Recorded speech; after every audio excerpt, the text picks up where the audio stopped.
Pemirsa, hampir sepekan tren kasus terkonfirmasi positif COVID-19 di Kabupaten Buleleng turun drastis. Bahkan per hari Minggu kemarin, kasus terkonfirmasi baru yang dicatat Satgas Penanganan COVID-19 Buleleng hanya 24 orang.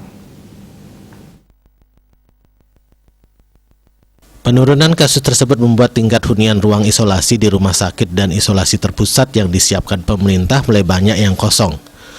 Koordinator Bidang Data dan Informasi Satgas COVID-19 Buleleng, Ketut Suwarmawan, membenarkan jika selama 5 hari kebelakang ini kasus terkonfirmasi mulai menurun.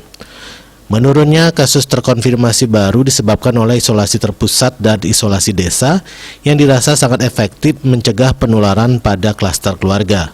Di samping itu pula, sesuai peraturan, para pegawai menerapkan work from home atau WFH. Penurunan kasus ini juga mengakibatkan penurunan jumlah hunian yang juga terjadi secara signifikan di tempat isoter yang disiapkan pemerintah. Sebanyak 726 bed isoter di Asrama Undiksa Jeneng Dalem, Asrama SMAN, SMKN Bali Mandara hingga Kompisi Rider 900 hanya terisi 50% lebih. Bahkan informasinya bed occupancy rate atau BOR berada di bawah 60%.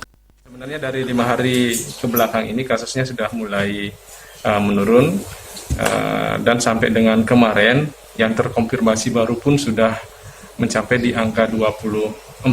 Harapan kita ke depannya untuk seterusnya dan keyakinan saya juga pasti akan menurun sampai dengan beberapa hari ke depan. Mudah-mudahan nanti bisa diselesaikan. Nah, hal ini salah satunya juga disebabkan karena keseriusan dari kita di Pemerintah Kabupaten Buleleng dan juga dengan Satgas Penanganan COVID-19 di Kabupaten Buleleng yang bekerja secara maksimal, secara masif dan terus-menerus dalam penanganan dan percepatan penanganan COVID-19 di Kabupaten Buleleng.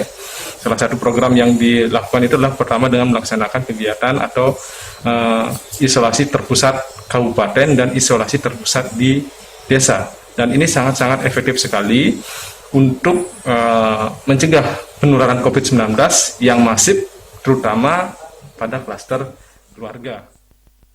Angka ini diperkirakan akan menurun hingga beberapa hari ke depan. Masyarakat pun diminta untuk selalu mengikuti protokol kesehatan dengan menerapkan pola 5M. Komang Yuda, Bali TV.